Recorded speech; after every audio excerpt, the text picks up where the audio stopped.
Hello friends, welcome to our channel. इतिहास हमारी नजर से हिंदू धर्म का इतिहास बहुत प्राचीन है।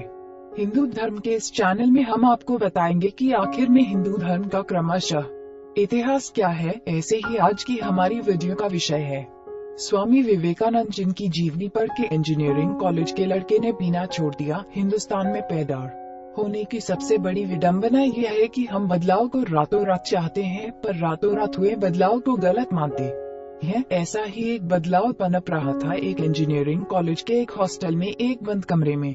किताब पर छपे हर एक अक्षर को पढ़ते हुए वो खुद को छू रहा था। भीतर भीतर किताब का नाम था the complete works of Swami Vivekananda. जिस लड़के का ने ये किताब उतारी खुद में, उसका रंग हमारे आप जैसा ही था। कोई विशेष ज्ञानी नहीं था वो, पर इतना तो था कि उसने इस किताब को चुना पढ़ने के लिए। तो ऐसा क्या जादू है इस किताब में जो इसे पढ़ के हर तीसरे दिन बीर धकेलने वाला एक इंजीनियरिंग कॉलेज का लड़का रजस को चुनता है तमस के ऊपर। अरे हैं कौन ये विवेकानंद जो 100 साल से हिंदुस्तान को बदल रहे हैं।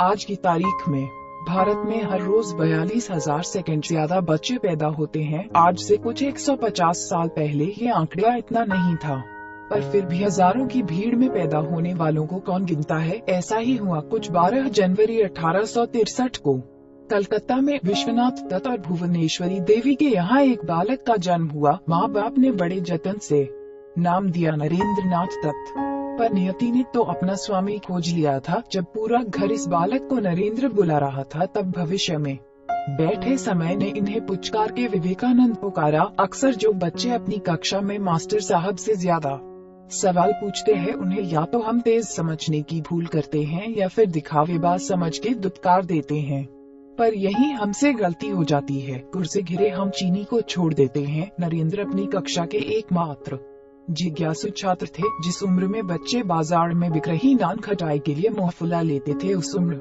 में नरेंद्र के तर्क उनके शिक्षकों के चेहरों की हवाइयाँ उड़ा देते थे। होता है जब आदमी को अपना ज्ञान कहलाया वो विवेकानंद। अगर आपका जन्म 1990 के बाद हुआ है तो निश्चित तौर पर आप इस बोल से इत्तेफाक रखते होंगे। जब उम्र वाला आंकड़ा सिर्फ इकाई में था, तब ये बोलनथम की तरह रटा हुआ था। कृपाला और किल्विश ने कभी इसका मतलब समझने की कोशिश ही नहीं करने दी, पर जब इंजीनियरिंग में इस लड़के को अकूत का समय मिला तो किताबों के निचोड़ को पीते हुए इसकी मुलाकात एक ऐसी किताब से हुई जिसने सब कुछ बदल दिया। इल्म का दायरा, देखने का तरीका, बोलने का हुनर और सांस लेने की वजह। इस सालों पुरानी किताब के आखिरी पन्ने को पढ़ते पढ़ते वो लड़का एकदम नया हो गया, और इसी के साथ उसने ये भी समझ लिया कि सारी शक्ति खत्म होने के बाद शक्तिमान ध्यान मुद्रा में क्यों बैठता था। क्योंकि सिर्फ ध्यान ही वो अवस्था है जहां आपकी भेंट अपने असल चेहरे से होती है। ये अंतर्मन की आवाज बहुत धीमी होती है, आमतौर पर बाहर के शोर से दब जाती है और सुनाई नहीं देती। इसीलिए ध्यान और प्रार्थना एक ऐसा जरिया है जो इस अंदर की आवाज को एम्पलीफाई करके आपको झकझोरती है बदलने के लिए। इस आवाज को अगर हम सुनते तो आज भारत में सिर्फ एक विवेकानंद या बुद्ध नहीं होते। एक बार की बात है जब विवेकानंद जी के हम उम्र बड़ी बड़ी यूनिवर्सिटीज से बड़ी बड़ी डिग्रियां जुटा रहे थे, तब विवेकानंद भारत भर में अपने गुरु रामकृष्ण द्वारा सिखाई बातों का प्रचार कर रहे थे। कोई आमदनी नहीं थी इसमें।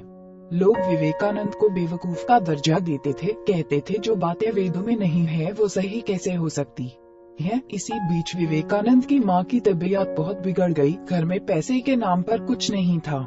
विवेकानंद दवा भी नहीं खरीद पा रहे थे। थोड़ा बेब्स महसूस हुआ उन्हें, और बेब्सी बप होती है रोश की। वो गुस्से में उठते हैं और तिल मिलाए चले जाते हैं अपने गुरु रामकृष्ण के पास। उन्होंने रामकृष्ण से कहा, इन सारी फालतू चीजों, इस आध्यात्मिकता से मुझे क्या लाभ है। अगर मेरे पास कोई नौकरी होती और मैं अपनी उम्र के लोगों वाले काम करता तो आज मैं अपनी माँ का ख्याल रख सकता था, मैं उसे भोजन दे सकता था, उसके लिए दवा ला सकता था, उसे आराम पहुंचा सकता था। इस आध्यात्मिकता से मुझे क्या फायदा हुआ। रामकृष्ण काली के उपासक थे, उनके घर में काली का मंदिर था। वह बोले, क्या तुम्हारी माँ को दवा और भोजन की जरूरत है? जो भी तुम्हें चाहिए वह तुम माँ से क्यों नहीं मांगते? विवेकानंद को यह सुझाव पसंद आया और वह मंदिर में गए। 1 घंटा बाद जब वह बाहर आए तो रामकृष्ण ने पूछा, क्या तुमने माँ से अपनी माँ के लिए भोजन, पैसा और बाकी चीजें मांगी?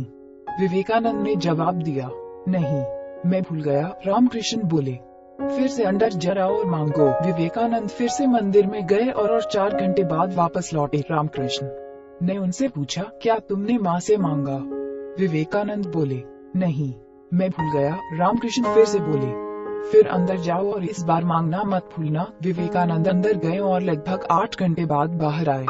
रामकृष्ण ने फिर से उनसे पूछा, क्या तुमने माँ से वे चीजें मांगी?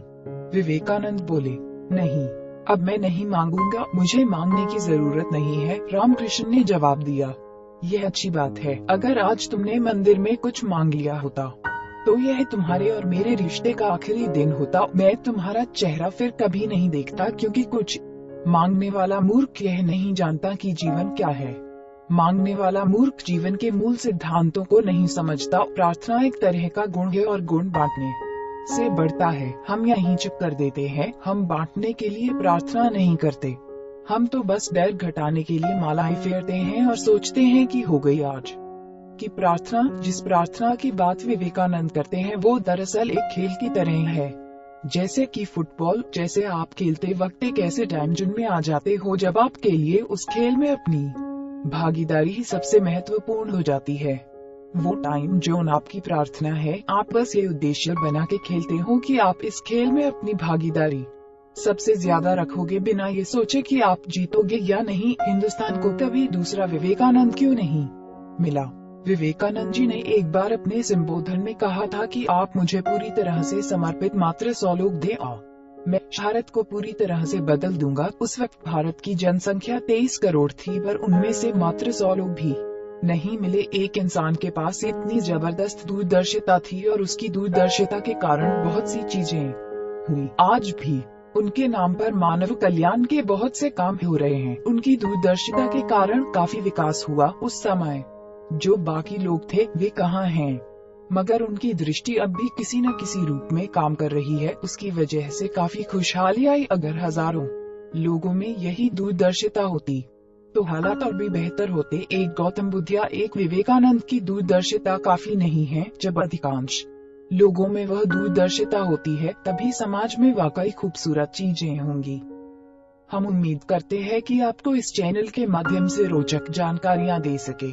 आप अपने सुझाव हमें कमेंट में भेजिए और अगर आप किसी कहानी या तथ्य के बारे में जानकारी चाहते हैं तो वो भी हमें कमेंट बॉक्स में भेजिए और हमारे चैनल को सब्सक्राइब करें। धन्यवाद।